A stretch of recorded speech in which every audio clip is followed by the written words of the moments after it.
بالله من الشيطان اللعين الرجيم. بسم الله الرحمن الرحيم.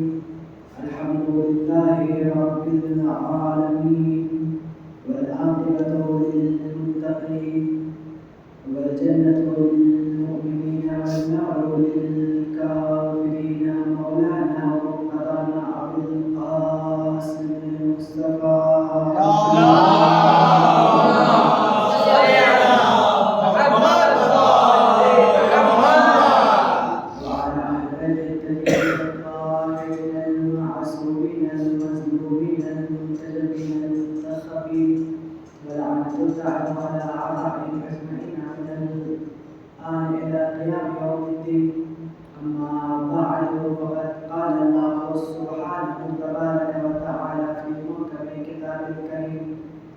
بسم الله الرحمن الرحيم. إنا أعطيناك الكوثر فصل لربك وانحر إن شانئك هو الأبتر.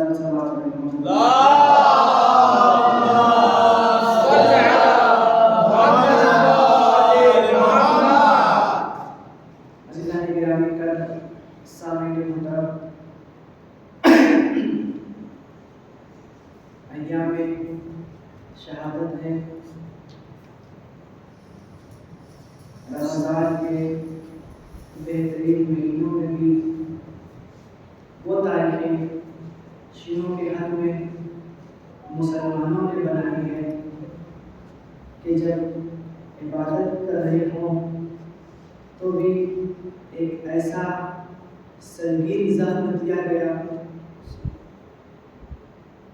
کہ جو عاشور کربلا سے کم نہیں ہے.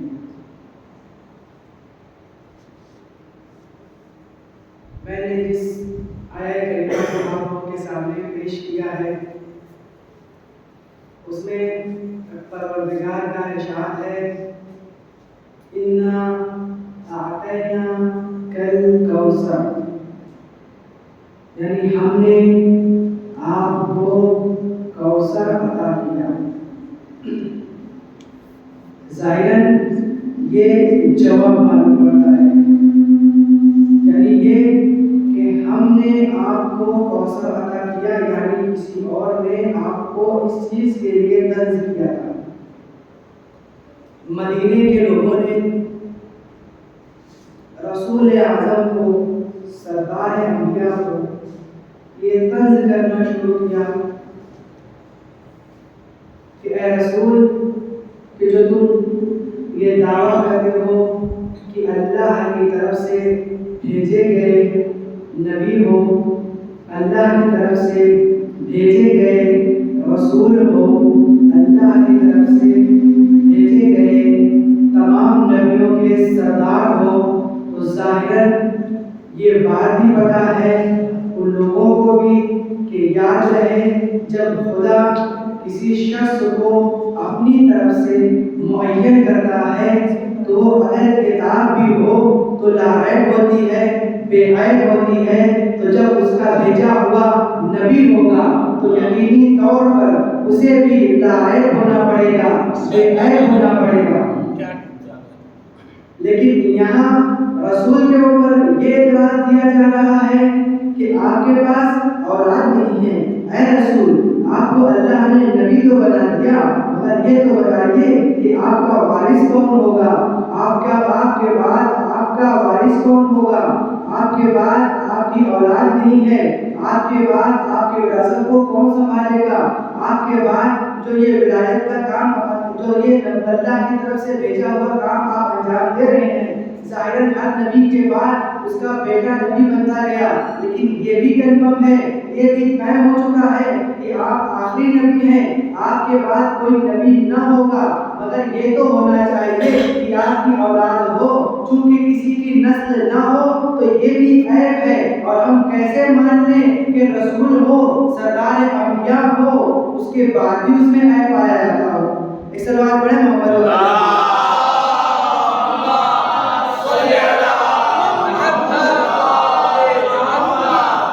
جب لوگوں کے تعلیم طنز پڑھتے گئے تو اللہ نے یہ آیت رسول کے پاس جبرائیل کے ذریعے اے رسول کہہ دو ان لوگوں سے کہ ہم نے تمہیں کوثر عطا کیا۔ اب یہاں پہ مفسرین کا، مترجمین کا، جو قرآن کا ترجمہ کرتے ہیں، کوثر کے کئی معنی لکھے ہیں۔ اگر آپ تحقیق کریں گے تو تقریباً بعض روایات میں صلوات پڑھیں محمد علیہ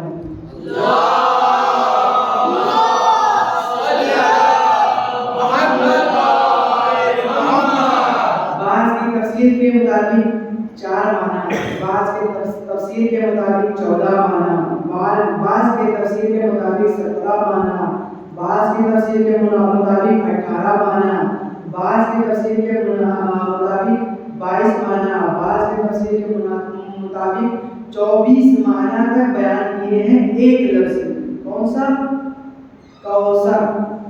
کوثر کے 24 معنی استعمال ہوئے ہیں۔ جہاں پہ کوئی یہ ذکر کرتا ہے کہ اس کوثر سے مراد جنت میں بہتی ہوئی ایک نہر ہے، بعض کوثر سے مراد رسول کے فضائل کو مانا جاتا ہے، لیکن اکثریت نے متفق علیہ فیصلے میں یہ بھی کہا ہے کہ اس کوثر سے ایک معنی مراد جو ہوتا ہے وہ سادات آل محمد کا ہوتا ہے۔ سادات آل محمد، یعنی یاد رہے کہ اے رسول ہم نے آپ کو کوثر عطا کیا، یعنی رہتی دنیا تک کوئی رہے نہ رہے محمد کی اولاد باقی رہے گی۔ ایک صلوات پڑھیں محمد۔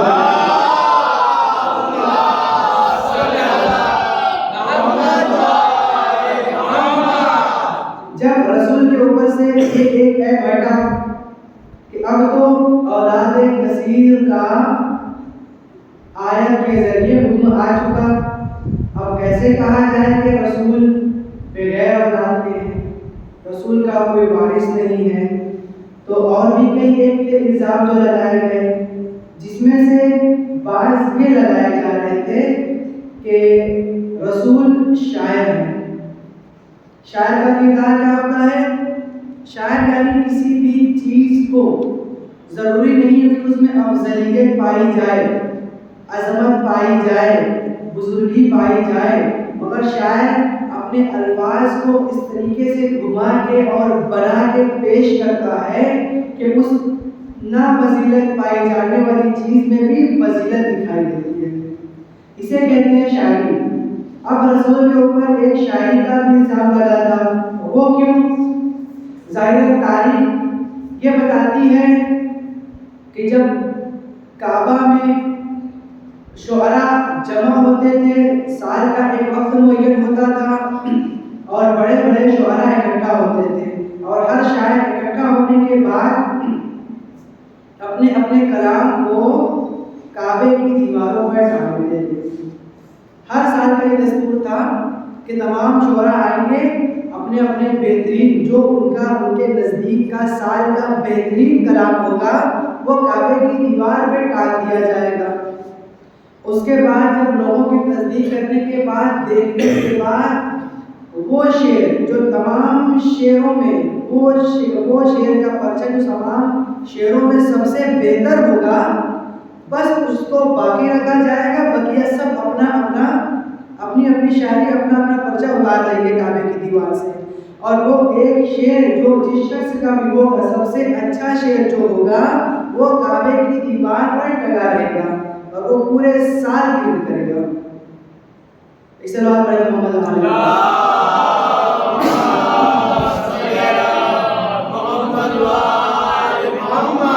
یہ دستور تھا کہ ہر سال شعراء آتے تھے، اپنے اپنے اشعار کعبے کی دیوار پر ٹانگتے تھے، اور ایک شخص تھا جس کا نام میرے ذہن سے نکل چکا ہے، وہ ہر سال اس کا شعر اچھا ہوتا تھا اور اس کا شعر کعبے کی دیوار پہ باقی رہتا تھا، اور دنیا اپنا اپنا اشعار لے کر چلی جاتی تھی اور پورے سال وہ شعر کعبے پر ٹنگا ہوتا تھا۔ مگر جس سال رسول کے اوپر قرآن نازل ہوا ہے، قرآن نے زیادہ لمبا شعر نہیں لکھا، بلکہ قرآن کی اسی 3 آیت کو لے جا کر کعبے کی دیوار پہ نصب کر دیا۔ کون سی آیت؟ بسم اللہ الرحمن الرحیم، انا اعطیناک الکوثر فصل لربک وانحر ان شانک هو الابتر۔ اتنے شعر کو، 3 بند کے شعر کو لے جا کر کعبے پر نصب کر دیا۔ اب جو لوگوں نے دیکھنا شروع کیا ہے، ایک شاعروں نے اپنا شعر اتارنا شروع کیا، یہاں تک کہ سارے شعر اتر گئے، بس وہ ایک شخص کا شعر باقی تھا، اور رسول کا وہ شعر جو اللہ کا کلام تھا وہ ٹنگا ہوا تھا۔ اس نے مسلسل اس شعر کو پڑھنا شروع کیا، انا اعطیناک الکوثر فصل لربک وانحر ان شانک هو الابتر انا اعطیناک الکوثر فصل لربک وانحر ان شانک هو الابتر۔ عجیب نہیں، وہ جب پریشان ہو گیا تو فوراً کہتا ہے کہ ما ھذا کلام البشر، یہ انسان کا کلام نہیں ہو سکتا، یہ کسی اور کا کلام ہے، اور اپنا شعر لپیٹا اور سائڈ میں رکھ دیا۔ ایک سلوات پڑھے محمد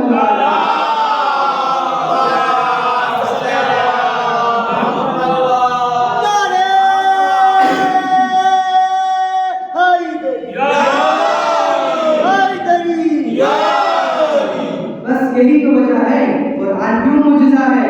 قرآن اس لیے معجزہ کہلاتا ہے کہ دنیا کے سامنے جب رسول نے قرآن پیش کیا ہے تو لوگوں نے کہنا شروع کیا کہ یہ تو رسول کا کلام ہے، یہ تو ان کا خود کا کلام ہے۔ تو کہا ٹھیک ہے، اگر تمہیں لگتا ہے کہ میرا کلام ہے تو چلو ایک جیسی ایک سورہ لا کر دکھا دو۔ جب ایک سورہ نہیں لا سکتے تو چند آیت بھی پیش کر دو جو اس کے مثل ہو۔ جب لوگ عاجز آ گئے تو رسول نے کہا چلو سب ہٹا دو، بس ایک سورہ ایک آیت کے مثل تم ایک آیت پیش کر دو، ہم مان لیں گے کہ یہ اللہ کا کلام نہیں ہے۔ ایک سلوات پڑھے محمد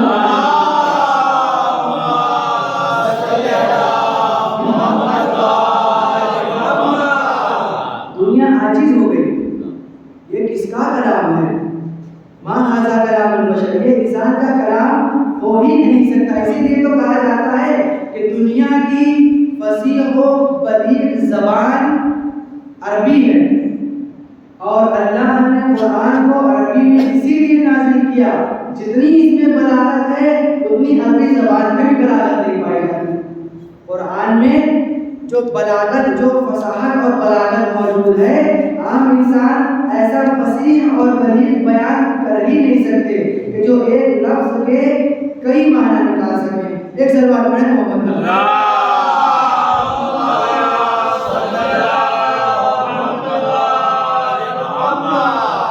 یہی وہ قرآن کہ جسے رسول نے معجزہ قرار دیا۔ یہ قرآن معجزہ ہے، اس کا معجزہ اللہ کی طرف سے رسول کا ایک معجزہ۔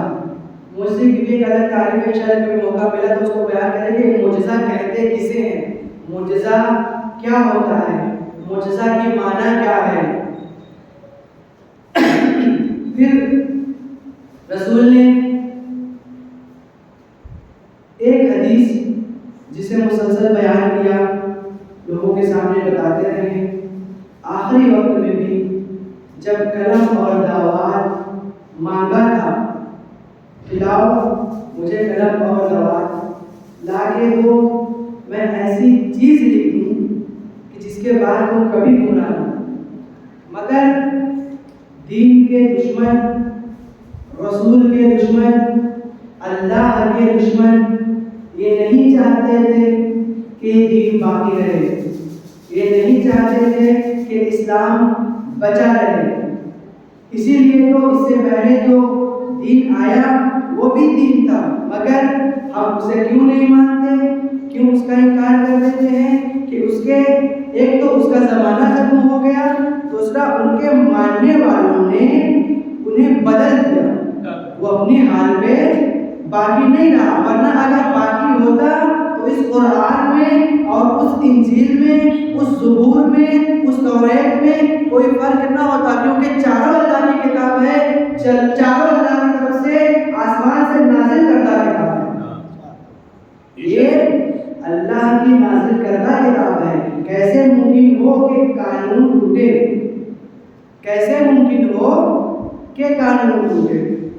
ہاں دوسرے مذاہب ضرور کہتے ہیں کہ کہ وہ جب جناب آدم تھے تو ان کا حکم کچھ اور تھا، جناب نوح آئے تو ان کا کچھ حکم کچھ اور تھا، جو دوسرے انبیاء آئے تو ان کا حکم کچھ اور تھا، مگر یاد رہے اللہ کا وہ قانون بھی ایک تھا اب تک جو رسول نے کہا اکملت دینکم، یعنی اب میں نے تمہارے دین کو کامل کیا ہے، تب سے اب تک کوئی قانون نہیں بدلا، اللہ نے جو قانون تک بنایا تھا وہی قانون اب تک برقرار ہے۔ ایک صلوات پڑھیں محمد و آل محمد۔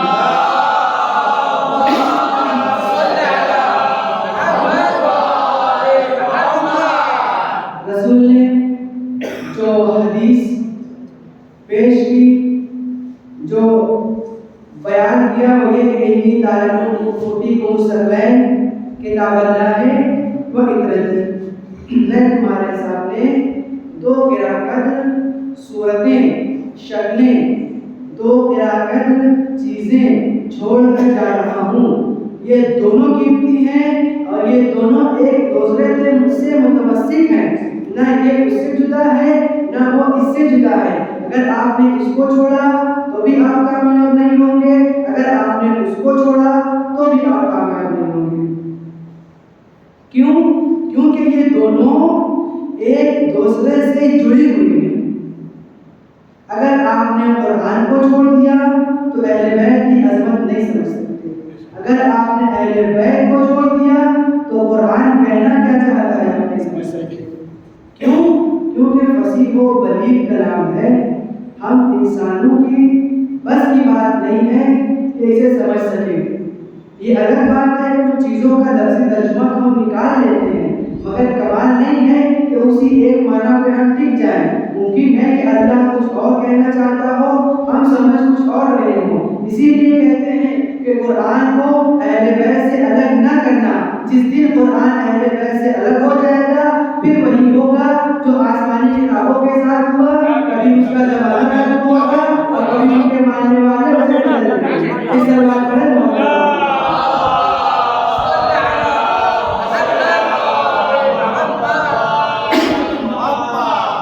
مگر تاریخ گواہ ہے کہ جب رسول کے پاس لوگ بڑی بڑی تھالیوں میں بھر بھر کے سونے، ہیرے اور جواہرات لا کر رسول کے قدموں میں نچھاور کر رہے تھے اور یہ کہہ رہے تھے کہ اے رسول، ہم نے آپ کی بارگاہ میں یہ ہدیہ کیا ہے، کیونکہ ہمیں نہیں پتا کہ آپ نے جو ہمیں ہدایت کی ہے اس کی اجرت ہم کیسے ادا کریں، ہم کس طریقے سے آپ کو آپ کا حق دیں۔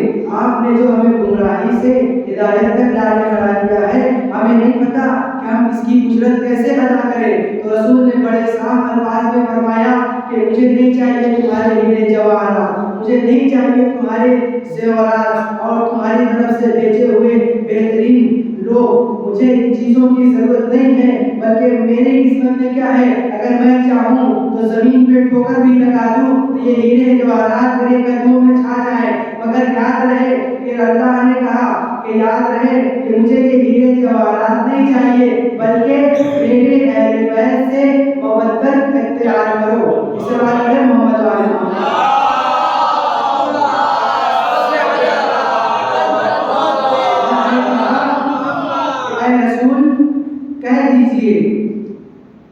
کہہ دیجئے کہ ہمیں نہیں چاہیے تمہارے لیے جواہرات الا المودۃ فی القربى، کہہ دیجئے ہم آپ سے کوئی اجر نہیں چاہتے، ہم آپ سے کوئی اجر نہیں چاہتے، مگر یہ کہ میرے اہل بیت سے مودت اختیار کریں، میرے اہل بیت سے محبت اختیار کریں۔ یہ بھی قرآن کی آیت ہے اور بڑے کھلے الفاظ میں کہا جا رہا ہے کہ الا المودۃ فی القربى، قربا یعنی میرے قرابت دار سے مراد میرے اہل بیت جو میرا خون رکھتے ہو، میرے صحابی نہیں، میرے پاس بیٹھنے والے نہیں، میرے پاس رہنے والے نہیں، میرا خون۔ اگر میرے خون کا احترام کرو گے تو میری عزت ادا کر سکتے ہو، ورنہ تمہارے ہیرے اور جواہرات میرے لیے اہمیت نہیں رکھتے۔ لیکن یہی وہ مسلمان تھے جو رسول کو اجرت بھی دینا چاہتے تھے، رسول کو اجر بھی دے رہے تھے، مگر یہی وہ مسلمان تھے جو ڈھونگ کرنے والے، رسول کی آنکھیں بند ہوئی، رسول کے اہل بیت پر ظلم ڈھانا شروع کر دیا۔ کسی بھی حال میں، کسی بھی زمانے میں آل محمد کو نہیں بخشا گیا۔ آج بھی دیکھ لیجیے سیریا کی تاریخ اٹھا کر کسے قتل کیا جا رہا ہے۔ اگر پتہ لگ جائے کہ یہ آل محمد ہے، یہ اولاد محمد ہے، یہ سادات حضرت زہرا ہے، کوئی خیر نہیں۔ یہ تو بڑی بات ہے۔ اگر یہ کہہ دے کہ میں علی کا چاہنے والا ہوں تو اس پہ رحم نہیں کیا جا رہا ہے، پھر اولاد زہرا پہ کیسے رحم کیا جا رہا ہے؟ اس وقت سے اب تک ایک ہی قانون چلا آ رہا ہے، اولاد زہرا کو ہم جینے نہ دیں۔ اسی لیے تو کربلا کے میدان میں حیوانوں نے بھی پانی پیا، مگر محمد آپ کا گھرانا تھا کہ جسے پانی نصیب نہیں ہوا۔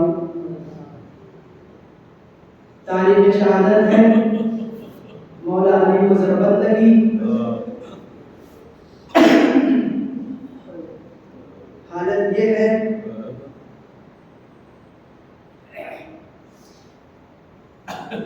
کہ ضربت لگنے کے بعد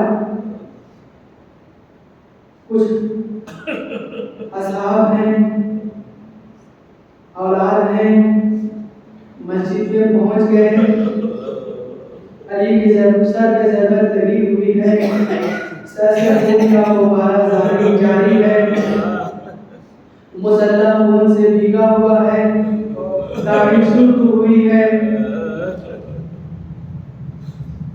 مسلح کی خاک اٹھا کر اپنے زخموں میں ڈال رہے ہیں۔ جب امام پہنچے ہیں تو وقت کے امام نے کہا بیٹا حسن، ارے میری جگہ پہ آ جاؤ، میں چاہتا ہوں کہ اس جماعت کو تکمیل کرو۔ امام آگے بڑھے اور جماعت کو تکمیل کیا، تکمیل کرنے کے بعد امام کو سہارا دیا، لیکن جب امام نہ اٹھ سکے تو امام نے کہا کہ بچوں ذرا میری مدد کرو، ایک چادر لے کر آؤ۔ ایک چادر لے کر آئے، امیر المومنین کو اس چادر میں بٹھایا گیا اور بڑے سکون کے ساتھ امام کو لے کر ان کے گھر تک چلے۔ میں کہوں گا اے آقا، آپ کے چاہنے والے تو موجود تھے، آپ کے مربی موجود تھے، آپ کے اولاد بھی موجود تھے۔ جزاکم اللہ جزاکم زہرا، مولا آپ کے چاہنے والے تو موجود تھے جو لے کر آپ کو آپ کے گھر تک چلے، مولا آپ کے اوپر رونے والے بھی موجود تھے، لیکن ذرا سا دیکھنے کو دیکھیے، کربلا کی سرزمین ہے، حسین زمین سے زمین پر گر رہے ہیں، جوان بیٹا ہے مگر کش میں کش کھا رہا ہے۔ یہ حالت ہے کہ جب بھی دیکھتا ہے تو سر میں سے اڑتا ہے، بس آخری سلام کرتا ہے، السلام علیکم یا ابا عبداللہ۔ بس یہی ہے کہ ایک جوان بیٹا ہے جو کش کی حالت میں ہے، حسین آپ کا وہ چہتا بیٹا، مگر کوئی سہارا کرنے والا نہیں۔ اب جو زمین سے زمین کی طرف آتے ہیں، کوئی زمین میں نہ آئے بلکہ اللہ مردانہ تک کرتے ہیں کہ زمین سے جب حسین زمین کی طرف چلے تو حسین پہ اتنے تیروں کی بارش ہوئی کہ حسین زمین تک نہ پہنچے بلکہ تیروں پر منحل ہو گئے۔ حسین